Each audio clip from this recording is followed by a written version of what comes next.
welcome to my channel. My name is Beth Ann, and this is bullet journaling for the artistically challenged. Today we're going to talk about what is a bullet journal. A bullet journal is simply like a planner that you make yourself. When you purchase it, it is completely blank, and you fill it in with ideas, thoughts, calendars, trackers, things you want to keep a note of, things you don't want to forget, like quotes, how much water you drink a day, how much you exercise, different habits.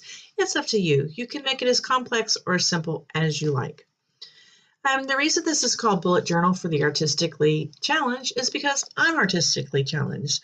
I don't know how to draw with a flip.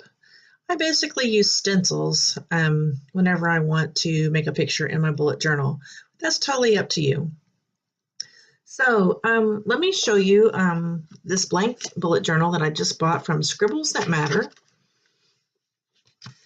Most actual bullet journals that you purchase from a manufacturer have a key in the front where you can put things like colors that mean something special to you, symbols that you're going to be using throughout your bullet journal that mean something. I personally don't use a legend or a key, but I know other people do. Next, you're going to have an index, which is actually a table of contents. It's at the beginning of the book. All right, and that's going to show you which pages your trackers, your lists, your calendars are on. After your index or table of contents, the rest of the pages are filled with dots. This is so that you can make straight lines using a ruler or a straight edge, and your charts and your calendars and trackers, the lines are proportionate and even. I find that very helpful because let me go ahead and show you my very first journal that I had. It was simply a notebook that I got from Target, and it was spiral bound, and it was just filled with pages like this. And this was my very first journal, and it was okay, but when I tried to make charts and graphs, it was very difficult. I had to do a lot of measuring, I had to do a lot of counting. Sometimes the graphs and trackers turned out, kind of off, like this one. That was a habit tracker I did. So after I finished this one, I decided to purchase an actual bullet journal. And the price is not really too high. I mean, I paid $19.95 for this one, and this will last me for a good 4 to 5 months. All right. Now, I also want to show you something exciting. I'm going to be doing a giveaway in this series. I'm going to be giving away this gold, rose gold colored journal. It's by Clever Fox. It has 128 pages. It includes a key, an index, and also the dotted lines. And just like my bullet journal, it has numbered pages, which is so great. It's really a drag when you have to number your own pages. So look for this giveaway. It's coming up within the next few videos from now. When you are making a bullet journal, when you're setting it up, you need some supplies, but not as many as you would think. You're going to need a pencil with a good eraser. You'll need a ruler or a straight edge, a ballpoint pen, and then you're going to need some type of markers.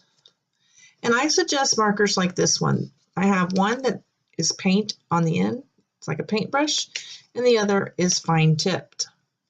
And make sure you get markers that are not permanent, that do not bleed. So Sharpie markers will not work for a bullet journal. There's nothing worse than working really hard on a tracker or a spread to have the ink run through the other side of the page and ruin it. And then if you want to do a theme for your month or year or whatever, think about getting stickers, or I use stencils personally because I bought hundreds and hundreds of stencils from China off of Amazon, and they cost me a total of probably $8. So I like to do a theme every month. You don't have to. I just like to do it for fun. It kind of keeps me motivated to use my journal every day. Okay, let's go ahead and talk about how to set up a bullet journal from scratch.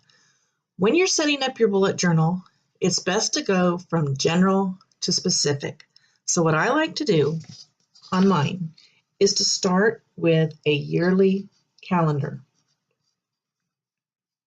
So in this case, it will be 2019. Now, in the bullet journal I'm working on now that I'm running out of room in, I already have a yearly calendar for 2019. I'm simply going to transfer the information from the old journal to the new journal. Next, you'll need a monthly calendar.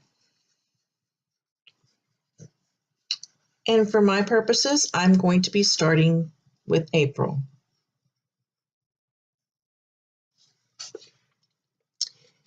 Getting more specific, you'll have a weekly calendar or schedule or list of tasks and goals that you need to accomplish.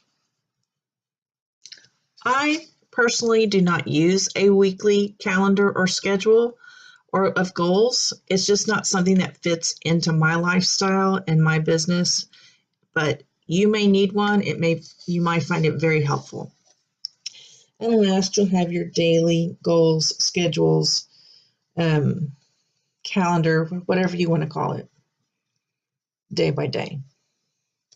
Okay, so we're going from general to specific. Okay, so let me show you what I did in the journal that I'm working on now, just to kind of give you an idea about how I set this one up from the very beginning. You'll see in my index that the very first item, page 1 and 2, is my 2019 calendar. There you go. I'm going to take this information, I'm going to transfer it to my new bullet journal.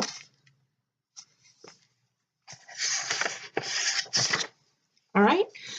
I have friends who sell on a website called Poshmark, and I like to share their items every day so that hopefully they will get more sales. So I have compiled a list and addresses of their Poshmark stores in the very front of my journal after my calendar, because this is something that I want to come back to daily, every single day.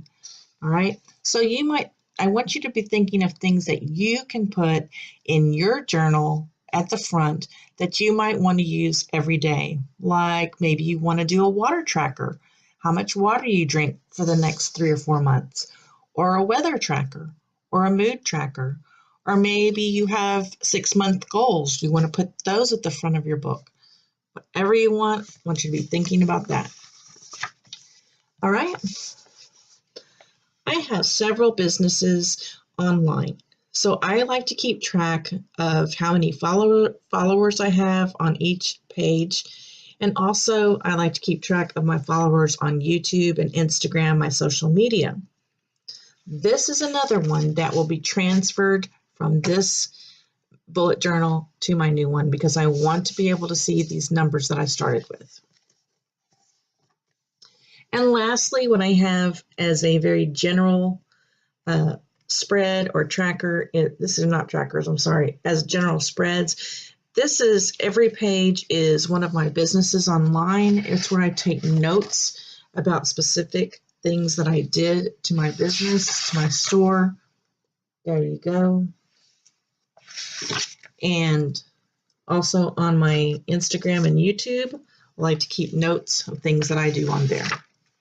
All right, this was a weight tracker, but I stopped using the weight tracker and I am no longer on a diet. So that will not be going into my new bullet journal. And then you can see after that, I went into my monthly calendar. So what I'd like for you to do before you come back for the next video is to think of some things that you would like to put between your year calendar and your monthly calendar. All right. And so to do that, you're going to need to do some research and think about what are some of the things that you want to watch for the next few months and keep track of. All right. So you can find these on YouTube, Pinterest, Facebook, Instagram, but I'm going to give you some keywords to search for when you're looking for these ideas. Number 1, of course, is bullet journal or bullet journaling. You want to look for trackers, and you want to look for spreads.